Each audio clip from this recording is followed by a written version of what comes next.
తెలంగాణ రెండు రాష్ట్రాలలో కూడా మీకు ఎలాంటి న్యూస్ అయినా 24 hours కాదు 1 సెకండ్ లో మీ అందరి ముందు ఉండాలి అంటే సైబరు నేరాలు జరిగే చూడు నువ్వు దాచుకున్న డబ్బునంత కాజేస్తాడు వాడు సైబరు నేరాలు జరిగే చూడు సైబరు నేరాలు జరిగే చూడు నువ్వు దాచుకున్న డబ్బునంత కాజేస్తాడు వాడు సైబరు నేరాలు జరిగే చూడు సైబరు నేరాలు జరిగే చూడు నువ్వు దాచుకున్న డబ్బునంత లాగేస్తాడు వాడు సైబరు నేరాలు జరిగే చూడు సైబరు నేరాలు జరిగే చూడు నువ్వు దాచుకున్న డబ్బునంత లాగేస్తాడు వాడు సైబరు నేరాలు జరిగే చూడు సైబర్ నేరగాడు ఎలా ఉంటాడు ఇంత లావు ఇంత పొడుగు కనిపిస్తాడు మనకు కంటికి కనిపించనోడు అహో కంటికి కనిపించనోడు ఆ సైబరు నేరగాడు కంటికి కనిపించనోడు ఆ సైబరు నేరగాడు కంటికి కనిపించనోడు ఆ సైబరు నేరగాడు కంటికి కనిపించనోడు ఆ సైబరు నేరగాడు ఆట మనకు చూపుతున్నాడు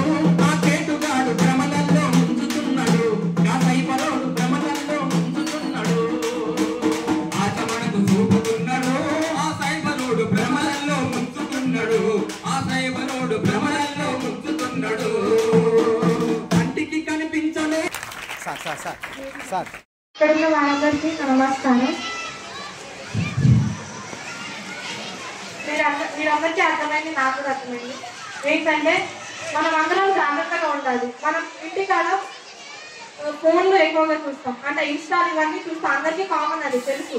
కానీ జాగ్రత్తగా ఉపయోగించుకోవాలి. ముఖ్యంగా అమ్మాయిలు మన ఫోటోలను కానీ మన విషయాలను ఏమైనా ప్రైవసీలో ఉంచుకోవాలి. అసలు సోషల్ మీడియాలోకి అసలు అప్డేట్ చేయకూడదు. అండ్ అబ్బాయిలు మీరు కూడా జాగ్రత్తగా ఉంటారు.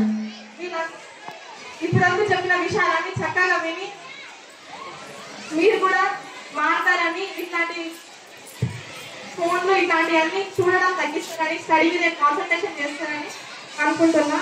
So thank you. Ganja consume వస్తుంటే ఇల్లు పండించి ఇక్కడ చేయడం కాదు, ఎక్కడో పండిస్తే శ్రీకాకుళం వైజాగ్ ఆ ఏరియాలో పండిస్తుంటే వీళ్ళు ఎక్కడికి వెళ్ళి తెచ్చుకొని ఇక్కడ తాగడం అనేది జరుగుతూ ఉంది. అది ఎవరు చేస్తున్నారు? స్కూల్ పిల్లలు చేస్తున్నారు, నేను అంటలేను. కానీ ఒక 17 నుంచి 25 ఏజ్ వాళ్ళు 30 ఏజ్ వాళ్ళు చేస్తున్నారు, యూత్ పిల్లలు చేస్తున్నారు. కాబట్టి మీ ఇంటి పక్కన ఉన్న ఎవరు ఇట్లాంటి తాగుతున్నారని మీకు అనుమానం ఉన్నా, మీకు తెలిసినా మాకు ఫోన్ చేయండి. 100కు ఫోన్ చేసినా పర్లేదు, నా ఎస్ఐ నెంబర్కి ఫోన్ చేసినా పర్లేదు. ఇంకోటి ఏమవుతుందంటే ఇప్పుడు సైబర్ నేరాలని చెప్పేసి పాత రూపంలో చెప్పింది కదా ఆయన. ఇంట్లో మీ ఫాదర్ ఉంటాడు, మీ father private school employ, private స్కూల్లో టీచర్ కావచ్చు, లేకపోతే గవర్నమెంట్ స్కూల్ ఎంప్లాయ్ కావచ్చు, ఆటో డ్రైవర్ కావచ్చు, ఏదైనా ఆయన వృత్తిరీత్యా ఏదైనా పని చేస్తుండొచ్చు, అవునా కదా? కాబట్టి వాళ్ళకి ఏమవుతాయి, ఇప్పుడు రీసెంట్గా బ్యాంకులోనూ రుణమాఫీ అనేది వచ్చింది. వాడు బ్యాంకుల నుంచి ఫోన్ చేసి నేను బ్యాంక్ నుంచి మాట్లాడుతున్నా, మీ రుణం మాఫీ అయిందా లేదా అని చెప్పేసి ఫోన్ చేసి మీ ఓటీపీ చెప్పండి అంటాడు. మీ ఫాదర్ చెప్తాడు. చెప్తే దాంట్లో 70,000 ఉన్నా, ₹1,00,000 ఉన్నా, 7,00,000 ఉన్నా అన్ని డబ్బులు అనేది వెళ్ళిపోవడం జరుగుతుంది. ఇవాళ పోలీసులు ఏమవుతున్నాయంటే ఈ కొట్టుకున్నవి దొంగిలించబడిందనే కంప్లైంట్ల కంటే ఈ డబ్బులు ఓటీపీ చెప్పడం వల్ల, లేకుంటే వేరే అప్లికేషన్ వల్ల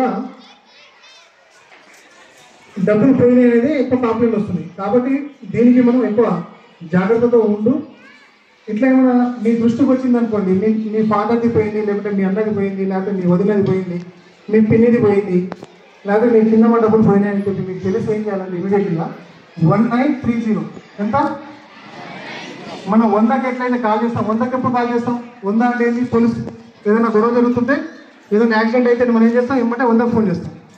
ఇంకా ఎమర్జెన్సీ మెడికల్ రిక్వైర్మెంట్ ఏం చేస్తాం? 108 చేస్తాం. ఈ 1930 ఏంటంటే మనకేమైనా బ్యాంక్ నుంచి మనకు తెలియకుండానే మన డబ్బులు డ్రా అయిపోయినా, మనకు తెలియకుండానే ట్రాన్సాక్షన్ జరిగిపోతే 1930కి ఇమీడియట్లీ మనం కాల్ చేసాం అనుకోండి, ఆ డబ్బులు మొత్తం హోల్డ్ అయిపోతాయి. అర్థమైందా? కాబట్టి మీరు మంచిగా చదివి గుడ్ హ్యాబిట్స్ తోటి మంచిగా మీ కెరీర్లో స్థిరపడి మీ స్కూల్కి, మీ తల్లిదండ్రులకు మంచి పేరు తీసుకురావాలని మనస్ఫూర్తిగా కోరుకుంటూ ఈ అవకాశం